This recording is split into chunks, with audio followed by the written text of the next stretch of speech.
Dice una leyenda árabe que dos amigos un día viajaban por el desierto en un determinado punto del viaje, discutieron.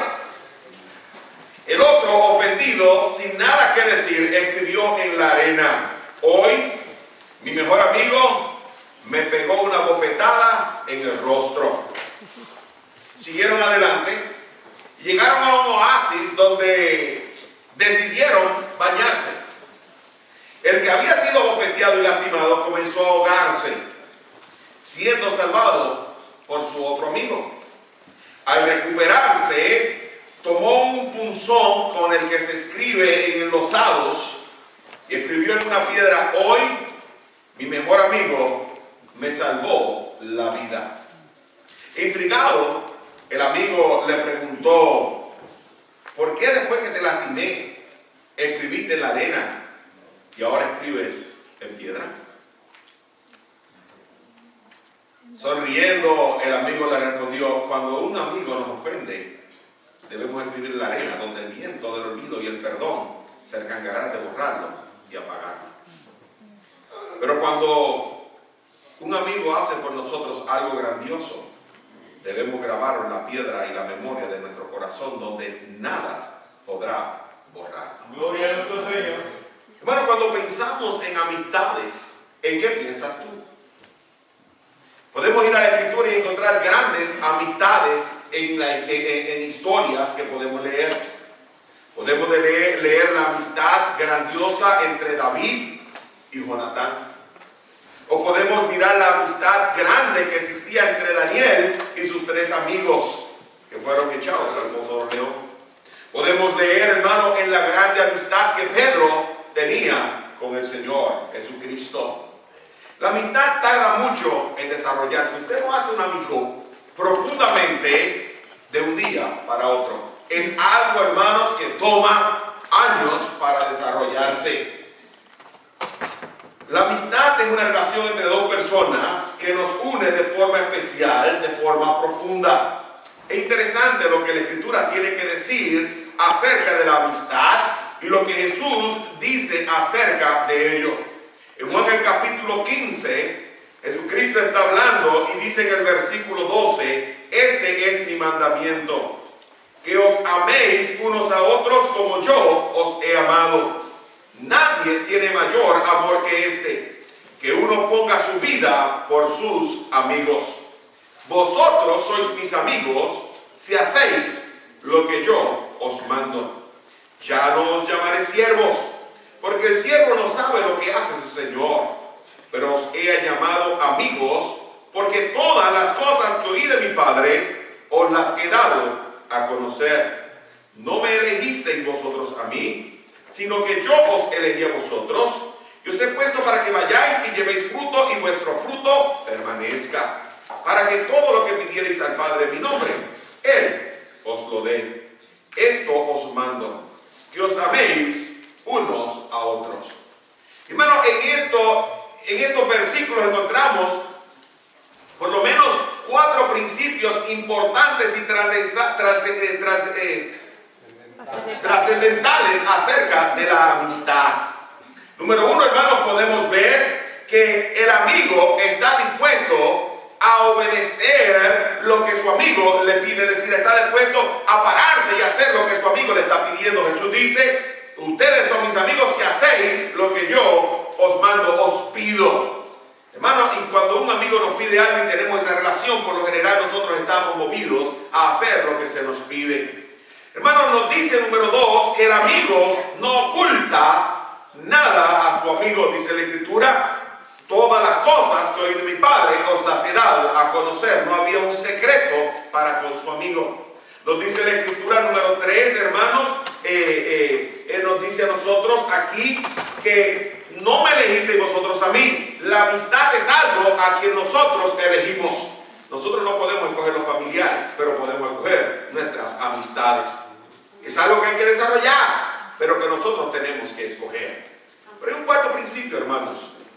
Hermanos, yo les confieso que no lo había visto hasta que comencé a leerle estos versos a ustedes. Y es que dice que el Padre hará todo lo que ellos le pidan Dice, para que todo lo que pida mi Padre en mi nombre, Él os lo da. Hermanos, ¿saben una cosa? Mis padres conocían quiénes eran mis amigos. Y ellos, hermanos, hacían y hacen por mis amigos cosas que sean beneficiosas para ellos porque son mis amigos. Hermanos, cuando nosotros somos amigos del Señor, su Padre se mueve en favor de nosotros por quien es nuestro amigo. ¿Me está usted siguiendo? Dice que tiene que ver esto con la palabra de Dios. Hermanos, es que yo creo que la Escritura, aunque no utiliza la palabra amigo hablando de Enoc, nos habla de una relación estrecha entre Dios y Enoc. Al punto, hermanos, que la Escritura dice que Dios se lo llevó. Y antes de que fuese llevado por Dios o arrebatado por Dios al cielo, traspuesto en la palabra que utiliza la Escritura, dice la Escritura, tuvo testimonio de haber agradado a Dios. Hermanos, yo me pregunto, ¿cuántos de nosotros tenemos este tipo de relación con nuestro Dios? Al punto de que Él puede decir, hemos alcanzado testimonio de que nosotros hemos agradado a Dios. ¿Por qué a veces no conocemos las cosas de nuestro Dios? Quizás porque no somos sus amigos. Quizás, hermanos, sí lo conocemos y tenemos una relación, pero una relación sumamente estrecha, donde cosas, hermanos, de Él no nos han sido reveladas. Yo no sé cuántas veces usted estudiando la Escritura y escudriñando la Escritura dice, wow, hoy Dios me habló y encontré algo que nunca había visto. ¿Por qué tú lo viste en ese momento? Es algo que Él te está revelando para tu beneficio personal. ¿Y a quién Él le revela las cosas? A sus amigos. Aquellos que están teniendo una relación estrecha con Él. Así que, hermanos, con esto en mente, yo quiero que nosotros miremos lo que la Escritura tiene que decirnos de Enoc. El nombre, hermano, Enoc, cuando tú buscas la palabra hebrea, significa inicio. Es interesante, hermanos, porque la Escritura nos dice a nosotros que el carácter de Enoc estaba dando testimonio de quién era Dios y la obra que Dios hace en sus amigos. Es importante que entendamos algo. Los amigos tienen influencia sobre nuestra vida. Una persona que tiene una relación estrecha conmigo va a influir en mi vida. Hermano, yo puedo mirar jóvenes en nuestra iglesia que ya no son jóvenes, son hombres que están casados. Cómo, hermanos, su amistad con jóvenes que amaban al Señor los ayudó, hermanos, a crecer en su vida espiritual y a desarrollarse en su vida espiritual. Y también le puedo, hermano, decir a usted que jóvenes que han decidido hacerse amigos, comenzar una relación estrecha con aquellos que en lugar de ayudarlos en su vida espiritual, los alejan de su vida espiritual, hoy están más lejos del Señor de lo que estaban antes. Y bueno, un principio es que nosotros recogemos nuestros amigos. Vamos nosotros a caminar con Dios de manera que agrademos su persona como hizo Enoc. Hermanos, mi caminar testifica mi fe, mi relación con Dios. Hermanos, para poder entender la vida de Enoc, nosotros tenemos que estudiar por lo menos los 3 pasajes que específicamente nos dicen algo de su persona. Y es difícil, hermano, cuando usted lee en Génesis el capítulo 5, acerca de Enoc, usted poder entender todo lo que la Escritura está diciendo acerca de esta persona. Y cuando usted lee la epístola de los Hebreos y usted llega a los versículos que leímos el día de hoy, y la Escritura lo llama un héroe de la fe, y nos dice que él alcanzó testimonio de que él había agradado a Dios y que Dios lo había traspuesto. Hermanos, nosotros como que nos quedamos a veces en duda de qué es lo que sucedió con la vida de Enoc, porque Dios decidió trasponerlo, llevarlo consigo. Pero, hermano, hay un pasaje más en el libro de Judas, y nos habla en el libro de Judas de que antes de que él fuese traspuesto, Enoc era un predicador de Dios. Entonces dice que él profetizó, estaba hablando, predicando, y vamos a mirarlo en el día de hoy. Vamos a llegar ahí. Y yo me puse a pensar, hermanos, antes de dar los principios que quiero compartirles el día de hoy, para poder entender la vida de Enoc un poco más y la relación con Dios, Y solamente hay otro hombre en la Escritura a quien Dios traspuso, y este fue Elías. Yo dije, Elías entonces, si fue traspuesto, había tenido una relación íntima con Dios. Y es interesante porque de Elías sí podemos leer un poquito más que de la vida de Enoc. Y hay algo interesante que nos dice la Escritura acerca de Elías en el capítulo 5 de Santiago, que estudiamos hace unos meses atrás. Dice, era hombre sujeto a pasiones como las de nosotros. ¿Sabes lo que está diciendo, hermano? Era un hombre humano. Era una persona humana como eres tú. Tenía, hermano, las mismas tendencias que tenemos nosotros. Hay días que nos encontramos en el tope de la montaña y todo está brillante. Pero hay días, hermano, que estamos en el valle y todo se ve sombrío y oscuro. Elías tuvo días, hermano, que estaba en el tope de la montaña, como leímos hoy. Pero lo vimos el próximo día huyendo de Jezabel, sombrío, diciendo, Señor, lo que deseo es la muerte para mi vida.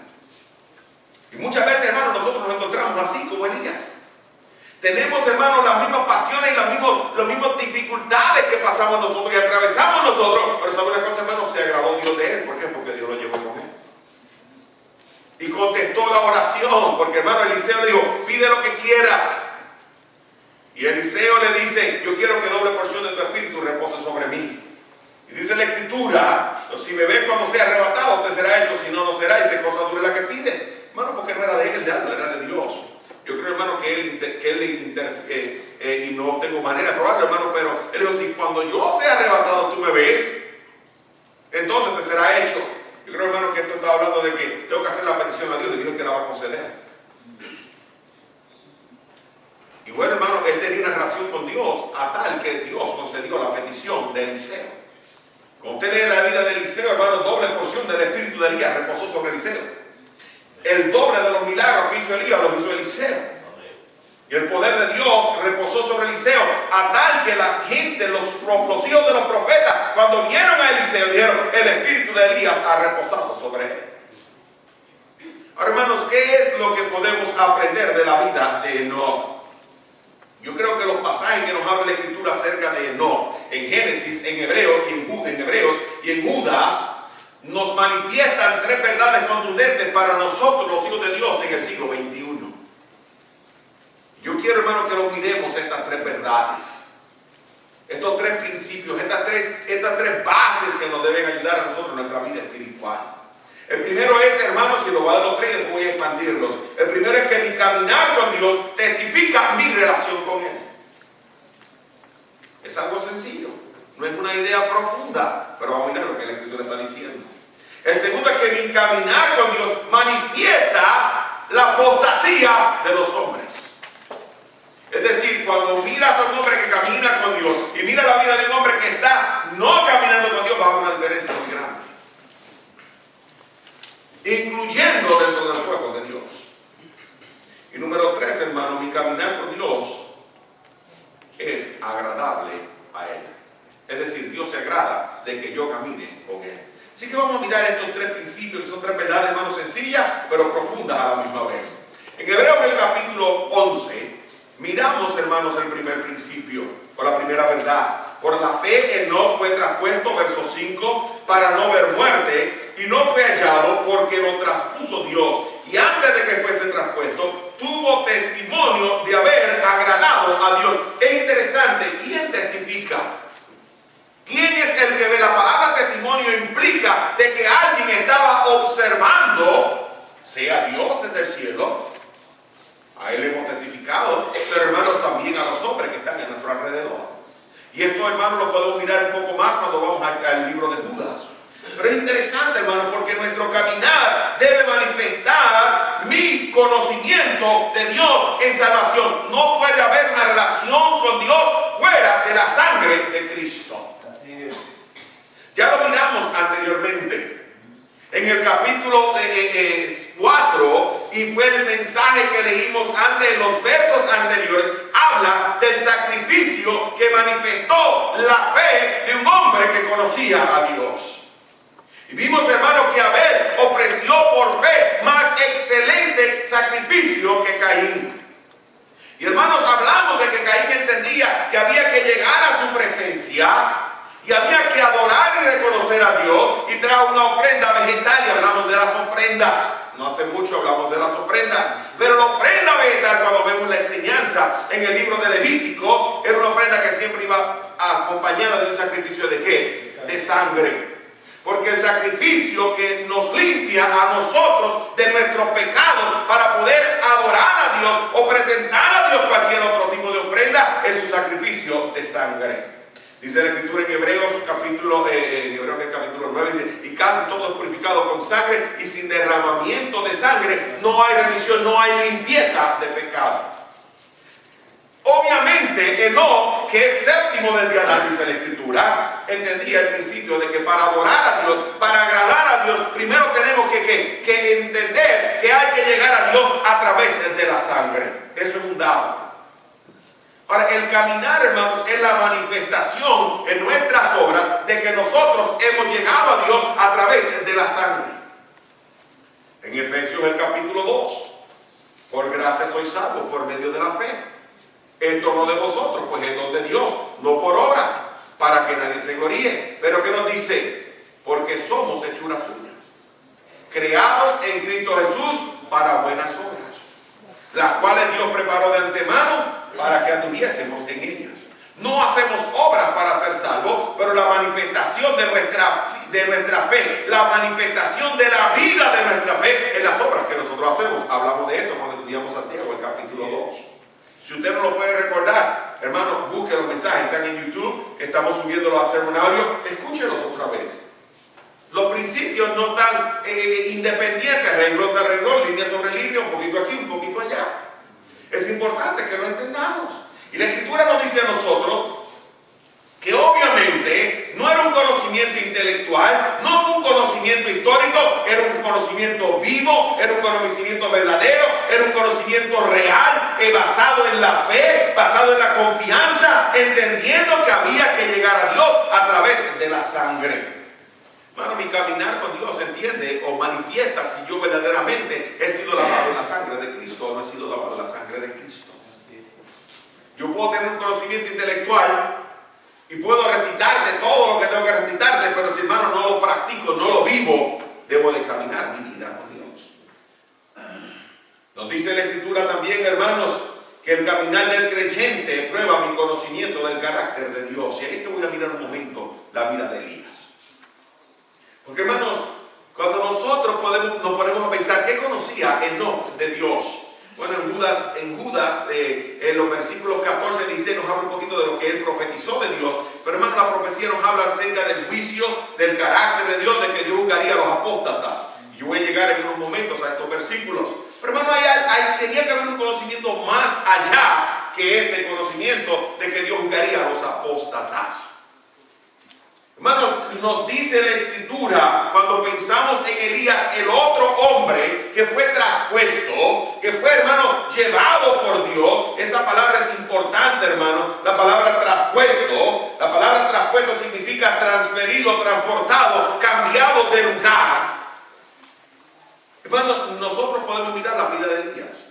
Y yo creo que una de las características o de los conocimientos más interesantes que nosotros podemos ver del carácter de nuestro Dios, de quién es nuestro Dios, que Elías pudo aprender, es a entender que Dios es fiel. Dios es fiel. Hermano, Dios le proveyó cuando no había comida. Dios le proveyó a través de una viuda en Sarepta. Cuando hubo necesidad de lluvia, Dios le dio la palabra. Y todo lo que él hacía era conforme a la palabra de Dios. Si usted va al primer libro de Reyes, el capítulo 18, dice que él habló conforme a la palabra de Dios aquí en acá. Pero dice la Escritura en el capítulo 17 que él había dicho que no habría lluvia sino por su palabra. Obviamente él entendía que Dios era el que le había dicho que se fuera. Le dijo, sube al arroyo y allí yo he mandado a los cuervos que te den de comer y beberás del río y los cuervos te llevarán para que comas. Hermano, él entendía y conocía a Dios. Dios es fiel para proveer. Hermano, Dios es fiel para cuidar. 400 profetas de Baal, 450 profetas de Baal, 400 profetas de Acera, 850 en total. Un solo hombre de Dios que había aprendido que Dios es fiel para proteger y que Dios es fiel para obrar y darse a manifestar a los demás cuando uno está obedeciendo la palabra de Dios. ¿Qué había conocido Elías, hermano. Elías, hermano, había conocido que Dios es justo. Y muchas veces, hermano, nosotros pensamos que aquellos profetas que están hablando y que están haciendo las cosas como las quieren hacer, y que Dios está ciego, que Dios está sordo y que Dios no está viendo. Y a veces usted y yo nos sentimos así cuando vemos las cosas que están sucediendo en nuestros días. Cuando vemos, hermano, lo que hizo la alcaldesa de la ciudad de Houston.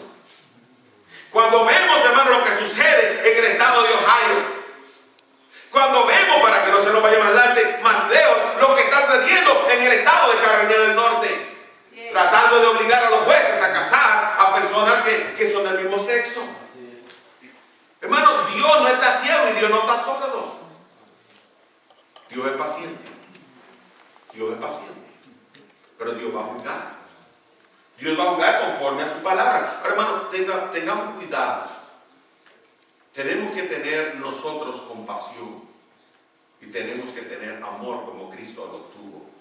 Ninguno de nosotros es mejor que ningún otro pecador. Así es. Todos somos pecadores salvados por la gracia de Dios. Así es. Y no hay pecado, hermano, que ningún otro hombre haya hecho en esta tierra que usted y yo no tengamos la capacidad de hacer. Así es. Y cometer. Muchas veces nosotros, hermanos, pensamos en juzgar a las personas. Hermano, no lo hagamos con juicio. Tenemos que condenar lo que el gobierno está haciendo. Yo tengo que hacerlo porque es correcto hacerlo. Y no puedo, hermano, no puedo hacerlo si no me paro aquí, hermanos. Y decir que las cosas que están pasando, hermano, no están rectas conforme a la palabra de Dios. Pero eso no quiere decir, hermano, que no voy a tener compasión y no voy a tener caridad y que no voy a predicar la palabra en amor. Así es. Y, hermano, que Dios nos ayude a nosotros a tener caridad. Y que nos ayude a nosotros, hermano, a confrontar al pecador y al cansado donde él se encuentra y orar para que Dios lo salve. Porque solamente Dios puede hacer la transformación. Así es. ¿Me estoy explicando, hermanos? Y hay que tener una línea fina donde nosotros decimos, ¿qué hacemos? Entonces nosotros podamos rechazar aquello que Cristo amó y que Cristo, por el cual Cristo murió. Así es. Cuidado, hermano, que no rechaces al pecador por el pecado. Amén. Tienes que tener caridad y predicarle a Cristo en amor. ¿Me estoy explicando? ¿Me está usted siguiendo? Amén. Ahora, hermanos, ¿qué dice la Escritura? Él sabía que Dios iba a condenar el pecado por su pecado y conoció que Dios era paciente y misericordioso. Porque aunque el pueblo de Dios estaba, y lo leímos en el primer libro de Reyes, el capítulo 18, él dijo, ¿hasta cuándo ustedes, y le está hablando el pueblo de Dios, claudicaréis entre dos pensamientos? Es decir, ¿hasta cuándo ustedes van a estar tratando de agradar a los Baales y tratando de agradar a Dios? Si Baal es Dios, vayan y sirvan a Baal. Pero si Dios es Dios, entonces sirvan a Dios. Así es. Hermano, yo le pregunto al pueblo de Dios el día de hoy, ¿cuánto conocemos nosotros del carácter de Dios para entender que Él ha de juzgarnos a nosotros en nuestra condición por nuestros pensamientos inicuos, hermano? Porque nosotros estamos haciendo lo que no es recto ante Él. Hermano, yo me pregunto, ¿cuántos de nosotros el día de hoy estamos claudicando entre dos pensamientos? No podemos vivir entre dos pensamientos. O servimos a Dios o no servimos a Dios. La Escritura dice, no podéis ser amigos del mundo y amigos de Dios. Cualquiera pues que quiera constituirse en amigo del mundo, se constituye en, ¿qué dice la Escritura de Santiago? En enemigo de Dios. Es importante que estemos claros en lo que la palabra de Dios tiene que decirnos. Hermano, Elías conocía que Dios es un Dios de amor, que Dios es un Dios de paciencia, que Dios es un Dios de misericordia, que Él se entregó, hermano, por el pecado más vil que cualquier persona pueda haber cometido, hermano, pero el hombre tiene que reconocer su pecado y venir a Él en amor, venir a Él en arrepentimiento, en confesión, dando marcha atrás, y Dios, hermano, lava y Dios perdona y Dios transforma y Dios cambia. ¿Me está usted diciendo? Gloria al Señor. Así que, hermano, mi caminar con Dios testifica mi relación con Él. Y yo me pregunto, ¿cómo es nuestra relación con nuestro Dios? Número 2, hermano, mi caminar con Dios manifiesta la apostasía del hombre. Ahora, yo quiero que usted vaya conmigo a Judas. Pues cuando usted va al libro de Judas, si usted dice, ¿dónde está Judas? Judas está justo antes del Apocalipsis. Solamente es una página, posiblemente su escritura. Son solamente 25 versículos. Solamente 25 versículos, pero nos dice estos versículos, hermanos, que hablan acerca de la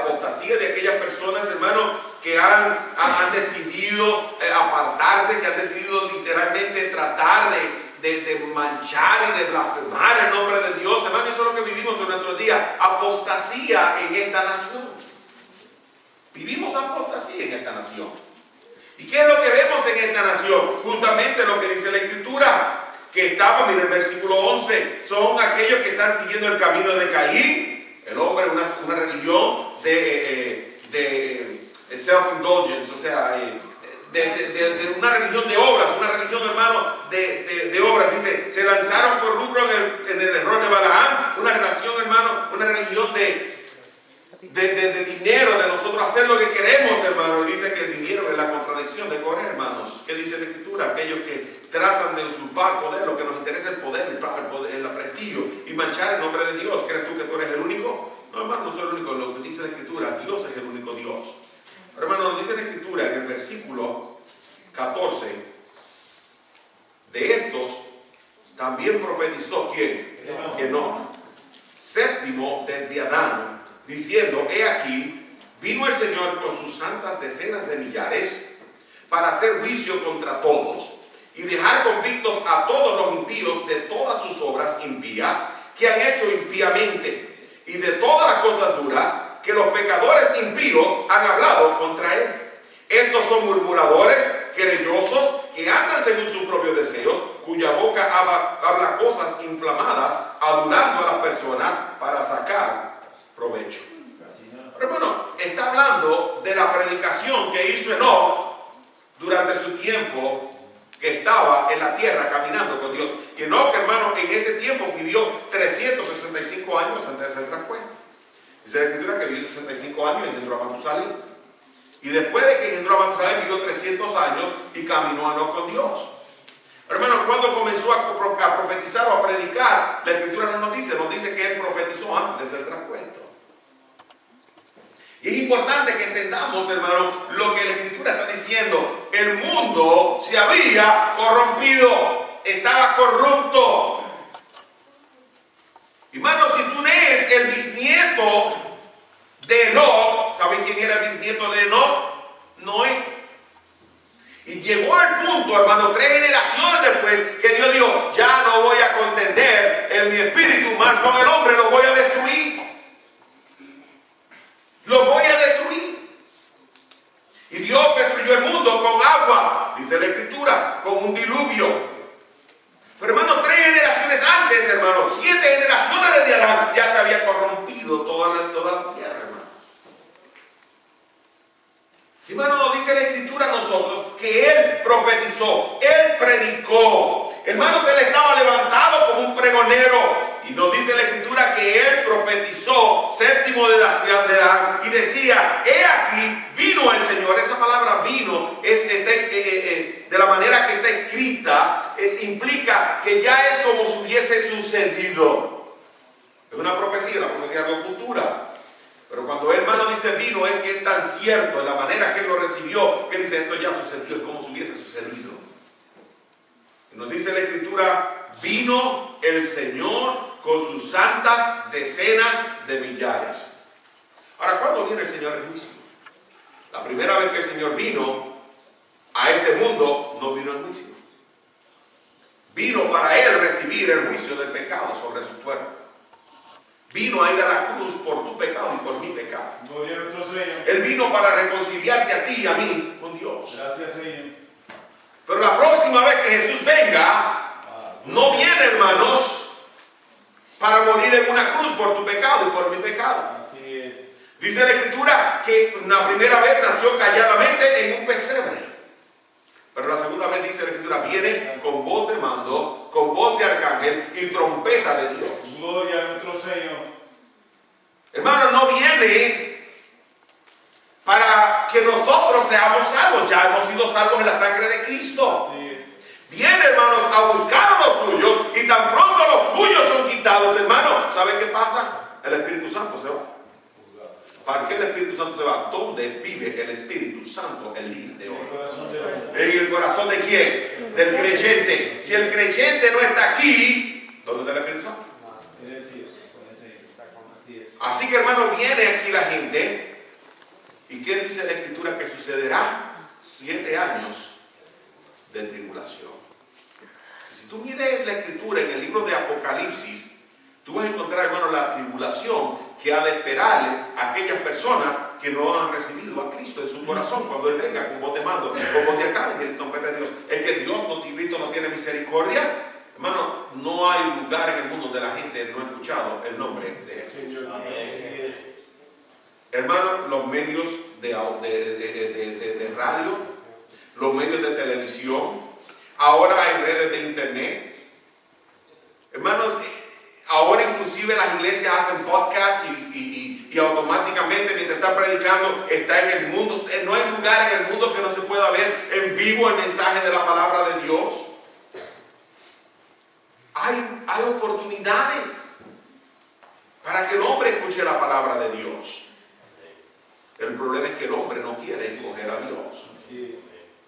Y la Escritura nos dice a nosotros que Él predicó de la venida del Señor, hermano. Jesús viene y viene en misión. Y Dios juzgará a los hombres por causa de sus obras. Y aquí utiliza 4 veces la palabra impías. Dice la Escritura, he aquí el Señor viene con sus santas decenas de millares. Dice la Escritura que así traerá Dios con Jesús a los que durmieron en Él. ¿No es lo que dice la Escritura? Y nos dice, para hacer juicio contra todos y dejar convicto a los impíos por todas sus obras impías que han hecho impíamente, de todas las cosas duras que los pecadores impíos han hablado contra Él. 4 veces la palabra impía.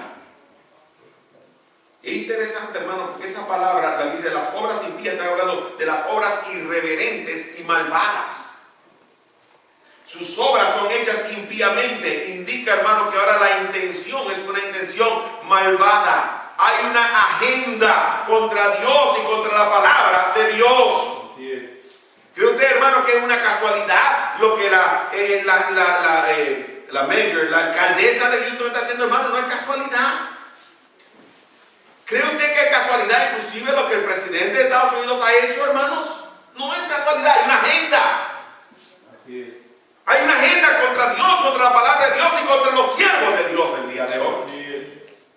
Hay una agenda, hermanos. Pero Dios no está ciego y Dios no está sordo. Pero nosotros tenemos que abrir la boca y decirlo. Así es. No podemos tener miedo. Así es. No podemos tener miedo de decirlo. ¿Sabe una cosa, hermano? Dice la Escritura, sus palabras han sido duras, están secas, son fieras. Sus palabras tienen como objetivo destruir al justo y sacar ventaja personal. Y dígame si eso es lo que hacen los políticos el día de hoy.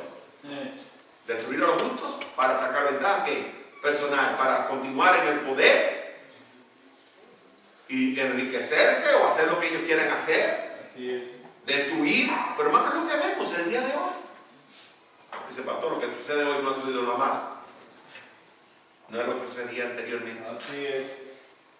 No hay nada nuevo debajo del sol, dice la Escritura. Así es. Dios juzgará a los hombres conforme a sus obras y conforme a sus palabras. Así que en primer lugar, hermanos, mi caminar con Dios certifica mi relación con Él. Mi caminar con Dios manifiesta la apostasía del hombre. Pero número 3, mi caminar con Dios debe ser agradable a Él. Esa palabra agradable es una palabra preciosa. La Escritura dice, tuvo testimonio de haber agradado a Dios. La Septuaginta, ¿qué es la Septuaginta? La Septuaginta es la traducción del Antiguo Testamento al griego. Es la misma palabra que utiliza en el griego cuando está hablando en el pasaje de Génesis, el capítulo 5, acerca de Enoc. Y la palabra, hermano, lo que significa, por palabra literal, es gratificar, agradar, ser de agrado. Interesante, uno de los comentarios que estaba leyendo, que fue MacArthur, él decía, él dijo esta frase y me gustó y la escribí, decía, caminar con Dios es agradar a Dios. Hermanos, Dios se agradó de Cristo. Así es. En Mateo, el capítulo 3, el versículo 7, antes de que Jesucristo comenzara a predicar la palabra, y lo primero que comenzó a predicar fue, arrepentíos, porque el reino de los cielos se ha acercado. ¿Sabe, hermanos? Antes de que él predicase eso, lo que dice la Escritura, que él fue bautizado. Y cuando él fue bautizado, el Espíritu Santo descendió sobre él y se posó sobre él en forma como de paloma. Y Dios habló del cielo por primera vez. Así es. Bueno, es durante la época de Jesús. Y dice la Escritura que cuando él habló, él dijo, este es mi Hijo amado, en quien tengo complacencia. Esa palabra, hermana, de quien estoy agradado o en quien yo me encuentro satisfacción. Dios, hermano, encuentra satisfacción. No es la misma palabra griega, perdón, que para que estemos claros. Complacencia y agradar no es la misma palabra griega. Déjenme hacer esta aseveración. Estoy tratando de equiparar dos palabras, pero el principio es el mismo. Encontrar placer, estar complacido, estar satisfecho en una persona, es estar agradable en una persona. Hermanos, es importante que entendamos esto, porque Dios se agradó de Cristo. Y cuando Dios se agradó de Cristo, hermanos, tomó placer en Él, pensó bien de Él, estaba aprobando lo que hacía, hermanos. La Escritura nos dice a nosotros que entonces Dios se agrada a nosotros cuando nosotros tratamos de imitar a Jesucristo. Pero la Escritura dice, el que se acerca a Dios debe de creer que Él es. Pero dice algo más, dice que es galardonador, que hay una recompensa, que hay una remuneración, que hay, hermanos, un beneficio para aquel que le busca. Pero yo quiero hacer una aseveración importante aquí. Ven conmigo un momento a Génesis. Yo quiero señalarte algo que es interesante. Génesis, el capítulo 5. Es algo que quiero señalar, hermanos, ya termino, pero en Génesis 5, mira lo que dice la Escritura, comenzando en el versículo 21. Vivió Enoc 65 años y engendró a Matusalén. Y caminó Enoc con Dios después que engendró a Matusalén 300 años y engendró hijos e hijas. Y fueron todos los días de Enoc 365 años. Caminó pues Enoc con Dios y desapareció, porque le llevó Dios. Ahora, hermanos, ¿cuánto tiempo tomó a no caminar con Dios antes de que recibiese el galardón de ser traspuesto a la presencia de Dios? 300 años. Muchas veces nosotros decimos, hoy caminé con Dios. ¿Dónde está mi galardón? Hermano, desarrollar una relación no es algo de un día para otro. 300 años caminando con Dios. Hermano, toma tiempo. Necesitamos constancia. Es decir, necesitamos ser constantes a través del tiempo. Y muchas veces, hermano, nosotros somos constantes, y ahí es donde comienza el problema con nosotros en nuestra vida. Somos constantes por 2 meses. Y a los 2 meses viene la dificultad y mi consistencia, mi constancia desaparece.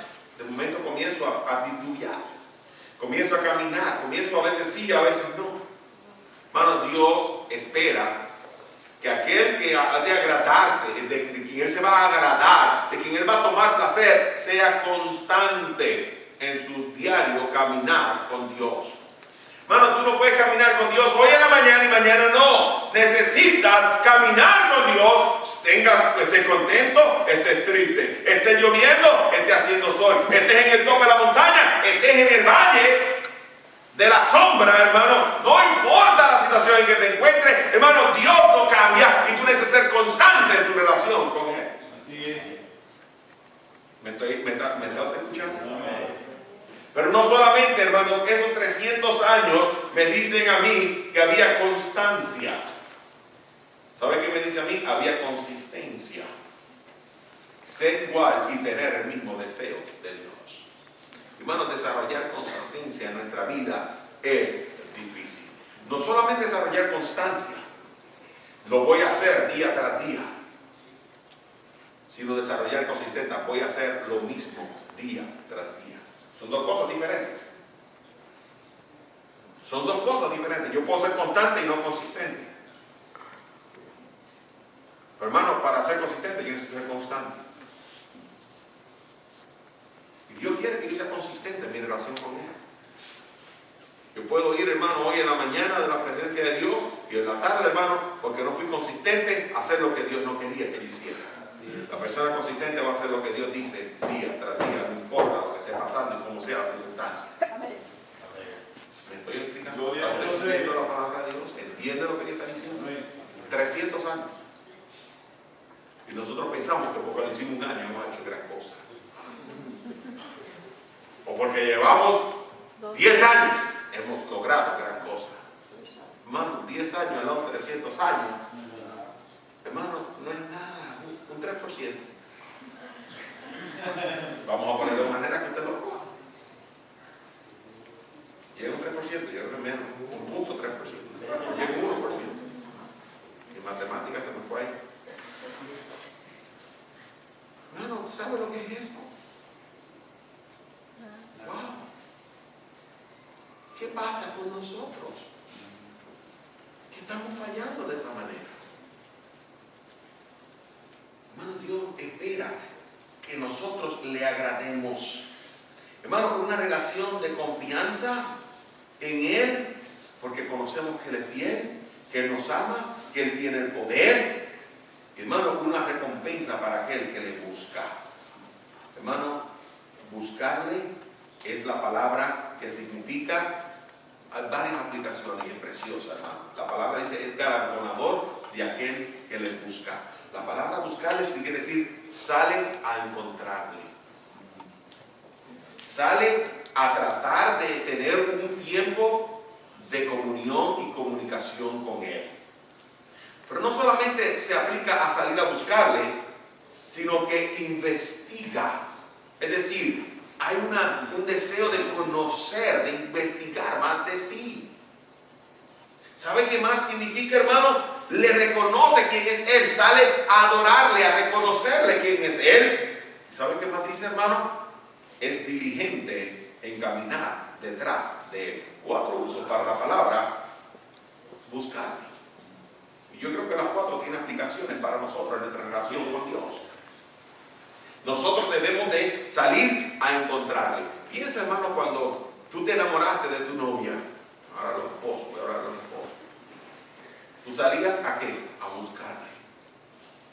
Pero cuando te reunías y estabas comenzando una relación, ¿qué querías? Investigar. Cuéntame de tu vida. Quiero saber. ¿Y cómo es esto? Y tú hacías un montón de preguntas y te hacías un montón de preguntas. ¿O estás tratando de qué? De investigar, conocer. ¿Qué más hacía, hermano? Reconocía quién era la persona. Estaba ahí, uy, estoy enamorado de esa persona. Pero había diligencia. No pasaba un día que tú no llamabas o que fueras a la casa. ¿Y qué sucedió? Que ese conocimiento comenzó a desarrollarse en una relación. Y por la gracia de Dios, muchos de ustedes tienen muchísimos años de casa. ¿Me estoy explicando? ¿Me están siguiendo? Toma tiempo desarrollar una relación. Toma tiempo desarrollar una amistad. Toma tiempo, hermanos, que haya agrado en esa relación que está floreciendo. Y Dios dice en la Escritura que no conoció a Dios de esta manera, a fin de que Dios dijo, no, yo te voy a traer conmigo. Tú no vas a tener que atravesar muerte. Y no fue más, porque le llegó Dios. Yo me pregunto, hermano, ¿cuántos de nosotros, hermanos, vamos a agradar a Dios al punto que estaremos vivos cuando Él decida venir a su iglesia? Yo no puedo decir, hermano, que Él no va, que simplemente no es porque a algunos no le hayan agradado, que no hayan vivido. No estoy diciendo eso, hermano. No estoy diciendo eso. No estoy diciendo, hermano, que todos se van a agradar, pero hermano, va a ser una bendición especial para que Gloria al Señor, así es. que el Señor venga cuando te mando, cuando te cambie el trompeta de Dios. Gloria al Señor. Yo no escogí el tiempo en que yo nací. Dios lo escogió por mí. Así es. ¿Y por qué Dios lo va a escoger de una nación y no de otra? Yo de algunos creyentes y de otros no lo sé. De la manera que tampoco puedo entender. Porque Él escogió que naciera 2000 años atrás. Pero Dios en su plan soberano mantiene cosas ocultas que nosotros no tenemos que entender. Así es. Él no nos revela, hermano, y nosotros lo creemos por fe y le adoramos porque le amamos. Así es, gloria al Señor. Por su gracia, hermano, un día Él nos encontró. Por su misericordia, así es. Y cuando Él nos encontró, nos dijo: yo quiero ser que tú vengas a establecer una relación con mi Padre. Gloria a nuestro Señor. Ven a través de mí, que yo te lavo Amén. en mi sangre, para que tú puedas establecer esa relación conmigo. Gloria a nuestro Señor. Y por su gracia le hemos conocido. Gracias, Señor. Así Y es. por su gracia ahora, hermano, tenemos una relación con Él. Amén. Y por su gracia y amor y misericordia y paciencia, Él espera por nosotros cada día, Gloria a nuestro Señor. para que nosotros vayamos a buscarle, Amén. Amén. para que le conozcamos. Como dijo Pablo en Filipenses capítulo 3, creo que fue, a fin de conocerle. A fin de conocerle. Bueno, que Dios nos ayude a nosotros Gloria a al conocerle Señor. de manera tal que nuestro caminar testifique nuestra relación con Él. Yo pregunto: ¿cuántas personas de los que estamos aquí alguna vez en nuestra vida hemos experimentado que alguien se acercaba a nosotros y dice: tú le sirves al Señor, ¿verdad? ¿Por qué tú dices? Por la manera que te comportas, por la manera que caminas. Así es. Tú no tienes ni siquiera que abrir la boca, los otros saben que tú le sirves al Señor. Así es. Es algo precioso cuando tú Amén. sabes. Así es. Gloria a nuestro Tú le das Señor. un testimonio de tu relación con Dios. Amén. Pero ¿sabes lo que yo he aprendido? Que eso es muy rara vez que sucede en la vida de nosotros. Muy rara vez. Porque nuestra vida, hermanos, siempre está ocupada por otras cosas que no es nuestra relación con Dios. Que Dios nos ayude a agradarle en nuestro caminar. Padre, gracias por la palabra.